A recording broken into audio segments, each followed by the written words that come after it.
Jesus said this about your identity in Matthew chapter 5 and verse 13. You are the salt of the earth. You are. Notice it did not say you will be. This is your identity. You are salt. The Lord said this in the 1st century AD. Salt in the 1st century was one of the most valuable commodities in the world. Salt was so valuable that people paid themselves wages in salt. Long before there was a check, if you worked a week, they'll pay you wages in salt. The highest use of salt in the 1st century was to act as a preservative because they did not have refrigerators in the 1st century. So if you wanted something to stay alive, you would pack it with salt.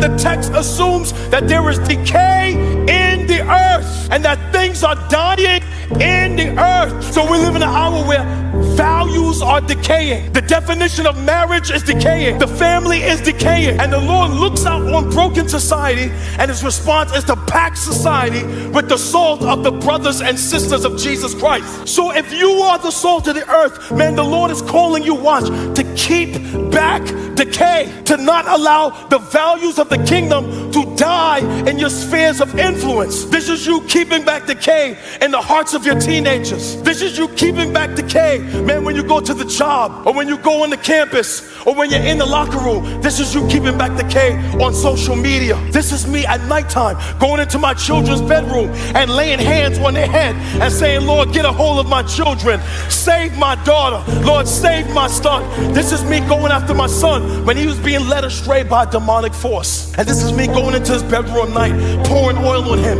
and laying hands on him, said, devil, this one does not belong to you. Come on, man. This is me fighting Satan for my own son and saying, you can't creep into my house through his phone. This is me taking territory over his life. And when you understand your identity as salt, my brothers and sisters, it'll change the way that you pray.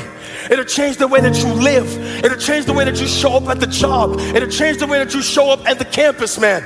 Instead of begging God all the time for the things that you want that are materialistic, man, you be kneeling in your prayer closet and saying, Lord, your kingdom come and your will be done on earth as it is in heaven. This will be fathers fighting for their homes and mothers fighting for their children, and us fighting to push back the values of the kingdom to keep them solid in the earth. You're looking for Philip to do that. Man, you are anointed. You are chosen. You are called. Your prayers have power.